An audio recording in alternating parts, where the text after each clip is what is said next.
하나님의 은혜와 사랑이 오늘 하나님 앞에 예배하는 우리 모두와 함께 하시기를 주님의 이름으로 축원합니다. 오늘은 장막을 걷고 별을 보라, 장막을 걷고 별을 보라라는 제목으로 말씀의 은혜를 나누도록 하겠습니다. 그림을 좀 보여주시죠. 건축가 유현준 교수는 이 공간이 인간의 사고에 미치는 영향에 대해서 설명한 게 있습니다. 특히 건축물에서 이 천장의 높이를 강조하는데 이것이 인간의 창의성에 큰 영향을 끼친다라고 얘기합니다. 천장 높이가 3m 이상인 공간이 우리의 창의성을 훨씬 더 자극을 많이 한다. 이렇게 얘기해요. 보통 천장의 높이는 2.4m입니다. 2.4m의 평범한 공간보다 고가 더 높을수록 3m 이상 높을수록 훨씬 더 우리의 창의성을 자극한다 얘기해요. 천장이 낮은 공간은 우리에게 안락함을 줍니다. 그래서 세밀한 작업에 세밀한 업무에 집중할 수 있도록 돕는 역할들을 합니다. 하지만 우리의 사고를 현실이라는 틀 안에 가두는 그런 경향도 있다라고 얘기를 합니다. 반면에 천장이 높은 공간은 좀 다릅니다. 시야가 탁 트인 공간은 우리의 시선을 위로 끌어올린다는 거죠.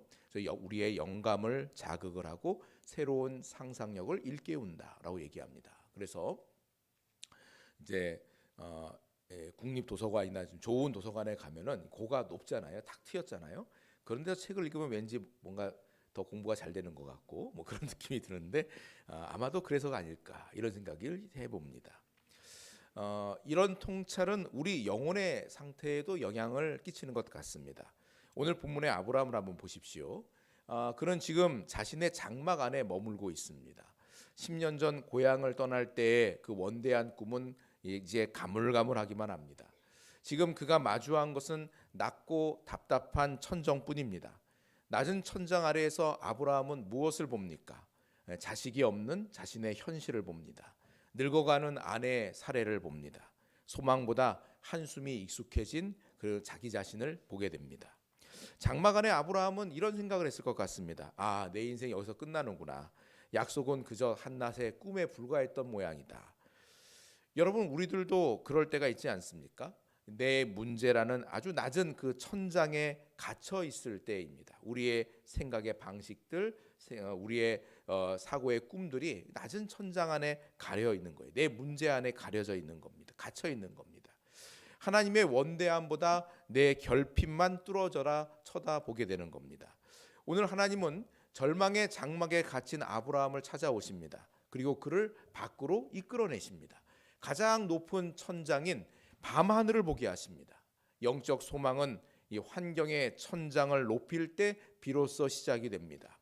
오늘 우리 영혼의 천장을 높여주시는 하나님의 은혜를 우리가 함께 나눌 수 있기를 바랍니다. 오늘 본문 15장은 하나님과 아브라함 사이에 깊은 대화가 펼쳐져 있습니다. 그런데 아브라함의 첫 마디는 감사가 아니었어요. 서운함과 냉소가 가득 섞여 있는 듯 그런 반응을 보입니다. 우리 1절과 2절을 같이 읽어보겠습니다. 이후에 여호와의 말씀이 환상 중에 아브라함에게 임하여 이르시되 아브라함아 두려워하지 말라. 나는 내 방패요 너의 지극히 큰 상급이니라. 아브라함이 이르되 주 여호와여 무엇을 내게 주시려 하나이까. 나는 자식이 없사오니 나의 상속자는 이 다메섹 사람 엘리에셀이니이다. 하나님의 말씀이 환상 중에 아브라함에게 임했습니다. 하나님께서 아브라함에게 얘야 두려워하지 말아라. 내가 너의 방패가 되어주고 너의 지극히 큰 상급이 되어주겠다라고 약속을 하십니다. 근데 아브라함의 반응은 약간 퉁명스럽습니다. 마치 항의하는 듯처럼 그렇게 보여집니다. 하나님 이제 와서 뭘 더 주시겠다고 하십니까? 자식 약속한 거는 벌써 10년 전 일입니다. 이제 저는 지쳤습니다. 그냥 일 잘하는 종 엘리에셀이나 후계자로 삼을 생각입니다. 아브라함은 지금 아주 지독한 무력감에 빠져 있는 것처럼 그렇게 대답을 하고 있습니다. 그림을 좀 보여주세요. 슐로브 브레츠니츠라는 심리학자가 병사를 4개조로 나누어서 20km를 행군하게 하고 그들이 느끼는 스트레스를 조사를 했습니다. 1조는 출발할 때 행군 거리가 20km다라고 예고를 해줬습니다. 그리고 5km 도달할 때마다 남은 거리가 얼마인지 알려줬어요. 우리 이제 5km 왔다, 15km 남았다, 5km 더 왔다, 이제 10km만 더 가면 된다 이렇게 알려준 거예요.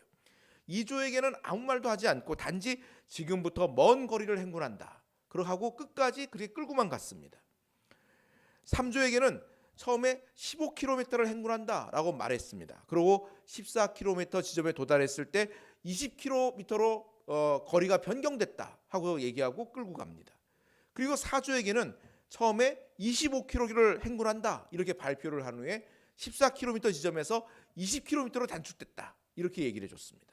조사 결과 20km 행군이라는 그 정확한 거리와 중간에 남은 거리를 정확히 알고 행군한 1조가 스트레스를 가장 적게 받았다고 합니다.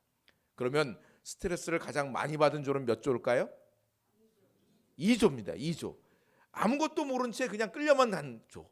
대체 이게 언제 끝나는지, 어디까지 가야 되는 건지 알지 못한 채 그냥 끌려간 조가 가장 스트레스를 많이 받았다는 거예요. 아브라함은 지금 2조와 같은 상태인 겁니다. 목적지도 없고 또 남은 거리도 알 수가 없는 거예요. 처음에 출발할 때는 너에게 많은 자손을 줄 것이다. 또 그리고 동서남북을 바라봐라. 이 모든 땅이 네 것이 될 것이다. 약속의 땅을 말씀하시면서 아브라함을 끌고 나오셨는데 10년이 지나도록 많은 자손은 불과하고 자식 하나가 없는 거예요. 그리고 그 땅을 다 주겠다 하셨는데 그 땅은 이미 임자가 다 있어요. 그러니 이 땅이 언제 내 땅이 된다는 말인지, 자손은 언제 생기는 건지 아무런 기약도 없는 겁니다. 무작정 기다려야 되는 이 시험 앞에 아브라함이 무너져 버린 것 같습니다. 하나님은 그런 아브라함을 꾸짖지 않으십니다. 대신에 아주 독특한 처방을 내리십니다. 우리 4절과 5절을 읽어보겠습니다. 여호와의 말씀이 그에게 임하여 이르시되 그 사람이 내 상속자가 아니라 내 몸에서 날 자가 내 상속자가 되리라 하시고 그를 이끌고 밖으로 나가 이르시되 하늘을 우러러 무뼈를 셀 수 있나 보라. 또 그에게 이르시되 내 자손이 이와 같으리라. 아멘. 하나님은 아브라함의 손을 잡고 밖으로 나가십니다. 그리고 말씀하십니다. 하늘을 봐라. 하늘을 우러러 무뼈를 셀 수 있나 한번 봐라. 내 자손이 이와 같을 것이다 하십니다. 하나님은 왜 말씀으로만 하지 않으시고 밖으로 끌어내서 별을 보게 하셨을까요? 여기에는 신학적인 의미가 담겨 있습니다. 그림을 좀 보여주세요. 종교개혁가 칼빈은 이 성찬을 보이는 말씀이다 이렇게 표현을 했습니다. 설교는 들리는 말씀이라면 성찬할 때 떡과 포도주는 보이는 말씀이에요. 우리의 믿음은 너무나 연약합니다. 귀로 듣는 말씀만으로는 확신을 갖기가 어려운 거죠. 그래서 하나님은 우리의 그 한계를 배려하십니다. 구체적인 상징, 떡과 포도주를 통해서 은혜를 보게 하시는 겁니다. 손으로 만지고 맛보게 하시는 겁니다. 성찬은 하나님의 약속을 확정시켜주는 인장과도 같습니다. 도장을 꽉 찍어 놓는 거예요. 너는 내가 택한 백성이다. 이 떡을 먹고 이 잔을 마시면서 나는 하나님의 택함 받은 백성이구나. 그 도장을 꽉 찍는 것과 같은 그런 효과가 있는 겁니다. 하나님의 약속이 이 시각적인 표징으로 나타나는 거죠. 그때 성령의 강력한 역사가 우리 안에 일어나는 겁니다. 의심의 안개는 거치고 굳건해 우리의 믿음의 확신은 바위 위에 새겨진 글씨처럼 견고해지는 겁니다. 성찬은 우리 영혼의 감각을 깨워서 환경이라는 장막이 아닌 별을 만드신 하나님께 우리의 시선을 고정하도록 이끌어가는 그런 효과가 있습니다. 연인 사이에 약속 반지를 떠올려도 좋을 것 같습니다. 연인 사이에 사랑한다는 말만으로 사실 충분하죠. 그렇죠? 저 사람이 나를 사랑한다고 얘기해주고 내가 저 사람을 사랑한다고 얘기해주는 걸로 연인 사이는 충분할 것 같습니다. 하지만 이 반지를 끼워줄 때 확신은 더욱 견고해지는 겁니다. 그렇게 별은 아브라함의 눈에 끼워주신 하나님의 약속 반지와 같습니다. 별 아래 서면 내 한계라는 천장은 사라져버립니다. 하나님의 거대한 통치가 보이기 시작하게 되는 거죠. 하나님은 여기서 한 걸음 더 나가십니다. 우리 17절과 18절을 같이 읽어보겠습니다. 해가 져서 어두울 때에 연기나는 화로가 보이며 타는 횃불이 쪼갠 고기 사이로 지나더라. 그날에 여호와께서 아브라함과 더불어 언약을 세워 이르시되 내가 이 땅을 애굽 강에서부터 그 큰 강 유브라데까지 내 자손에게 주노니. 하나님은 아브라함과 이제 정식으로 횃불 언약을 체결하십니다. 그동안에는 그냥 말씀으로만 약속하셨어요. 사실 하나님이 하신 약속이니까 사람은 연약하고 사람은 실수도 많고 하기 때문에 사람의 하는 말은 효과가 부족합니다. 그렇죠? 아무리 약속을 구두로 했더라도 그 약속 얼마든지 뒤집을 수 있어요. 그렇죠? 그런데 하나님은 하나님이시지 않습니까? 그러니 말씀하신 것은 반드시 이루어질 거기 때문에 다시 더 이상 어떤 약속도 필요 없는 그런 말씀입니다. 그런데 하나님께서 아브라함을 위해서 횃불 언약을 체결을 하시는 거예요.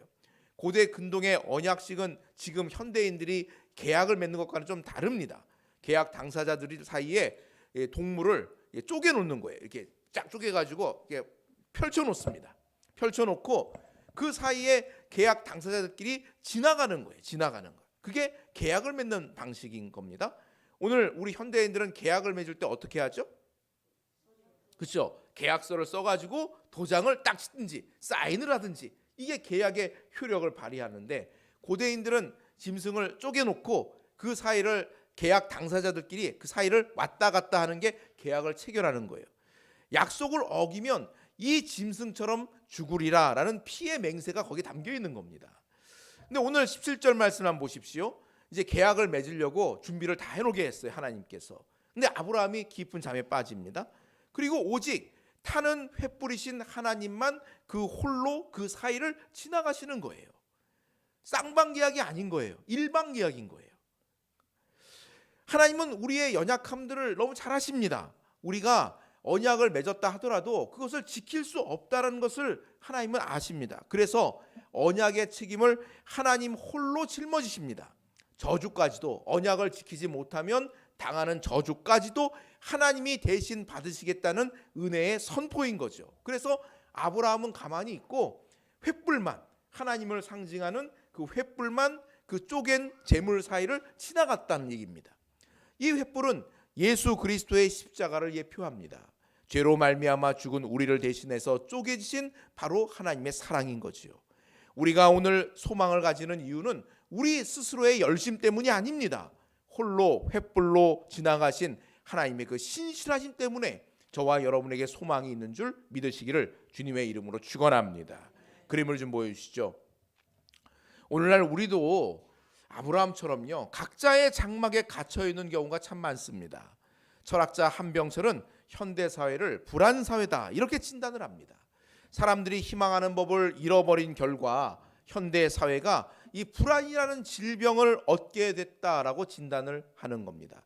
과거에는 눈에 보이는 규율이 우리를 통제했었습니다. 하지만 희망하는 법을 잃어버린 현대인들은 실체 없는 막연한 불안에 지배를 받게 되었다라고 얘기를 해요. 예를 들어서 여러분 앞에 사자 한 마리가 딱 왔다고 해보자고요. 사자가 왔어요. 어떤 느낌이 들겠습니까? 무섭죠. 두렵죠. 근데 그 사자가 가버렸어요. 그럼 그 두려움은 어떻게 됩니까? 사라지죠. 그런데 오늘 현대인들이 겪는 불안은 그런 불안이 아니라는 겁니다. 구체적인 대상이 없는데도 하루하루가 불안합니다. 스마트폰으로 모두가 연결된 것처럼 보여집니다. 하지만 우리는 다 저마다 고립된 섬처럼 그렇게 외롭습니다.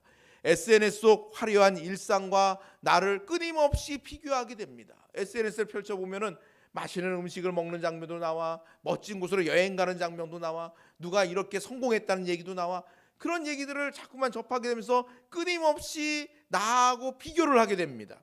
남의 시선이라는 그 성적표를 매일 받아드는 꼴이 되는 거지요.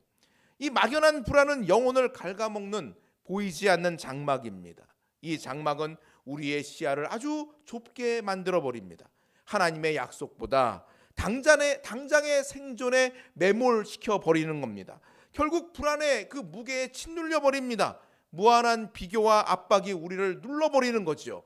그래서 에너지가 다 소진돼 버립니다. 번아웃과 우울이라는 그 벽에 부딪히고 마는 거죠. 실제로 보건복지부의 통계에 따르면 우리나라 성인 4명 중 1명이 정신건강 문제를 경험한다라고 이야기를 합니다. 불안과 우울은 이제 우리 시대의 보편적인 장막이 되어버린 겁니다. 역대 최저의 출생률도 이를 반증하는 것 같습니다. 청년들에게는 미래라는 천장이 너무 낮게만 보이는 것 같아요. 그래서 이 좁고 어두운 장막 안에서 이생망이라고 탄식들을 합니다. 이생망이 뭐예요? 이번 생은 망했다 이거잖아요. 이생망하면서 모든 것들을 포기한 채 산다고 얘기합니다. 결혼도 포기해, 연애도 포기해, 애 낳는 것도 포기해. 아유, 이런 상황에서 어떻게 그런 일을 해? 그러면서 포기하며 산다고 얘기해요. 이런 우리들에게도 아브라함을 이끌어내신 하나님의 손길들이 필요한 겁니다. 하나님께서 아브라함에게 바라보라고 하신 하늘의 별은 인간의 손길이 닿지 않는 곳에서 하나님의 창조와 신실함을 묵묵히 증거하는 증거들입니다. 구름이 가려졌어도 별은 그 자리에 반짝이고 있는 것처럼 하나님의 약속은 우리의 감정과 상관없이 견고합니다. 하나님께서 그 별을 가리키면서 내 자손이 이와 같을 것이다 라고 말씀하신 이유는 너무나 분명합니다. 많은 자손에 대한 이 언약의 성취는 아브라함의 노력과 열심으로 이루어지는 것이 아니라 신실하신 하나님께서 이끌어 가실 것이라는 뜻인 겁니다. 할렐루야. 우리 자녀들 역시 우리가 노력해서 얻어낸 성과물이 아닙니다. 내가 낳았다고 해서 내 인생의 부속물이 아니라는 거죠. 여러분, 내가 10달 동안 배 아파서 그렇게 낳은 자녀라고 내 겁니까? 그게 아니죠. 하나님께서 우리의 가정이라는 밤하늘에 새겨 놓으신 살아있는 놀라운 기적인 겁니다.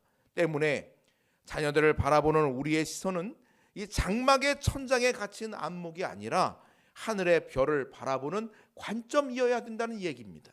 그럴 때 우리 모두에게는 새로운 가능성들이 열리는 겁니다. 그림을 좀 보여주세요. 구약학자 월터 브루거만은 그의 책 예언자적 상상력이라는 책에서 예언자의 사명을 두 가지로 정의를 합니다. 첫째는 우리를 마비시키는 세속적이고 지배적인 의식을 깨뜨리는 겁니다. 그리고 두 번째는 하나님의 약속에 기초한 대안적 미래를 꿈꾸는 겁니다. 눈앞의 현실이 전부가 아님을 선포하는 그런 상상력이 오늘 이 시대를 사는 믿는 자들에게 필요하다. 오늘 하나님의 말씀을 따르는 하나님의 백성들에게 이런 예언자적인 상상력이 필요하다. 구약의 예언자들을 보니까 우리를 마비시키는 그 시대에 있는 그런 지배적인 의식들, 세속적인 의식들, 그것을 깨트리고 하나님의 약속에 기초한, 하나님의 말씀에 기초한 대안적 미래를 선포했었다. 그러니 그런 예언자적인 상상력을 오늘 이 시대의 성도들이 회복해야 된다. 교회가 그런 상상력을 회복해야 된다라고 이야기를 합니다. 이런 식인 거죠. 어떤 아버지가 아들의 엉망진창인 성적표를 보고 소리를 지르는 겁니다. 야, 성적이 이게 뭐냐? 다음에 성적이 또 이 모양이면 나를 아버지라고 부르지도 말아라. 기말고사가 끝났어요. 아버지가 물어봅니다. 이번에는 성적이 좀 어떻게 올랐냐?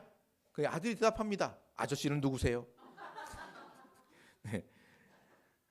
여러분, 이 이야기 속의 아버지는 이 자녀가 소유한 그 고유한 별을 보지 못하는 겁니다. 성적표라는 이 세상의 논리에 마비되어 있기 때문입니다. 세상은 우리를 자꾸만 장막 안에 가두려고 해요. 저와 여러분들을 세속적인 그 장막 안에, 그 세속적인 그 가치관 안에 우리들을 가둬놓으려고 자꾸만 합니다. 존재 자체보다 세속적인 기준이 관계를 규정해 보는 겁니다. 규정해 버리는 거예요. 예언자의 사명은 이 마비된 의식을 깨는 겁니다. 자녀를 별로 보는 것은 예언적 행위입니다. 성적이 말해주지 않는 하나님의 미래를 꿈꾸는 겁니다. 장막을 뚫고 밤하늘을 바라보는 것입니다. 그때야 비로소 우리는 조급함에서 놓여나서 하나님의 계획을 기대하게 되는 것입니다. 그리고 하나님은 오늘도 우리를 불러내셔서 밤하늘의 별을 보여주면서 예언자적 상상력을 품게 만드십니다. 그 하나님의 손길을 따라 힘써 나아가야 되는 겁니다. 장막 밖으로 나갈 때 우리가 붙들어야 될 것이 한 가지가 있습니다. 그것은 하나님의 정교한 섭리에 대한 바로 신뢰입니다. 하나님께서 섭리하실 것인데 하나님은 가장 좋은 것으로 우리의 길을 인도하신다라는 그 신뢰가 믿음의 백성들에게 필요합니다. 우리 16절을 같이 읽어보겠습니다. 내 자손은 사대 만에 이 땅으로 돌아오리니 이는 아모리 족속의 죄악이 아직 가득 차지 아니함이라 하시더니, 하나님은 아브라함에게 약속하신 대로 장차 그의 자손인 이스라엘이 가나안 땅을 차지하게 될 날이 오겠다라고 말씀하십니다. 다만 아모리 족속의 죄악이 차지까지 400년의 기다림이 필요하다 하십니다. 왜 하나님은 당신의 약속을 바로 이루시지 않으십니까? 여기에는 우리가 이해할 수 없는 하나님의 깊은 섭리가 있습니다. 이스라엘 백성에게는 한 민족으로서 성장해야 될 훈련의 시간이 필요합니다. 동시에 하나님은 아모리 족속에게도 회개할 기회를 주셨습니다. 하나님은 우리의 좋으신 아버지이시지만 동시에 온 우주 만물의 주관자가 되기도 하십니다. 때문에 하나님은 내 인생의 복만 생각하지 않으십니다. 온 세상을 향한 공의와 사랑의 균형을 하나님께서 조절하고 맞추시고 계시는 겁니다. 가나안 땅의 죄악이 가득 찰 때까지 참으시는 이 하나님의 성품을 한번 생각해 보십시오. 우리 눈에는 이 400년의 이 기간 얼마나 지독한 고난의 기간처럼 느껴지겠습니까? 하지만 하나님의 시선에는 가장 완벽한 열매를 맺기 위한 그런 숙성의 과정인 겁니다. 하나님의 섭리는 정교한 시계 태압과도 같습니다. 우리 인생이 멈출 것 같은 그 순간에도 하나님은 일하십니다. 단 1초의 오차도 없이 움직이고 계십니다. 내 생각대로 되지 않는 그런 침묵의 시간이 아닌 겁니다. 더 큰 지도 위에서 완벽한 시점을 맞추시는 하나님의 사랑인 겁니다. 때문에 하나님께서 우리의 인생에도 섭리하고 계신다. 그리고 가장 좋은 때, 가장 좋은 방식으로 우리의 삶을 이끌어 가실 것이다 라는 그런 신뢰가 하나님의 손길에 이끌림을 받는 사람들에게는 반드시 필요한 겁니다. 말씀을 맺겠습니다. 창세기 15장 6절은 오늘 읽은 말씀에서 가장 빛나는 구절입니다. 우리 6절 말씀 같이 읽어보겠습니다. 아브라함이 여호와를 믿으니 여호와께서 이를 그의 의로 여기시고. 아멘. 여기서 아브라함이 믿음은 상황이 변해서 생긴 게 아닙니다. 별을 보여주신 하나님과의 관계를 신뢰한 겁니다. 그것이 바로 의입니다. 십자가 사랑 안에서 하나님은 하나님의 신실함을 신뢰하는 당신의 백성을 의롭게 여겨주십니다. 여러분, 하나님의 이끄심을 따라 낮은 천장에서 나올 수 있기를 바랍니다. 그리고 하나님의 높은 부르심에 귀를 기울여 보십시오. 결핍의 소리 너머에서 우리를 불러서 밤하늘의 별을 보게 하시는 하나님의 신실하심을 깊이 묵상해 보십시오. 별을 본 자는 어둠을 두려워하지 않게 됩니다. 어둠은 별이 빛나기 위한 배경일 뿐이기 때문입니다. 인생의 밤이 깊을수록 약속은 더 선명하게 빛나게 되어 있습니다. 하나님의 그 신실하신 약속을 붙들고 소망의 발걸음을 힘써 내딛는 저와 여러분 다 될 수 있기를 주님의 이름으로 축원합니다. 아멘. 기도하겠습니다.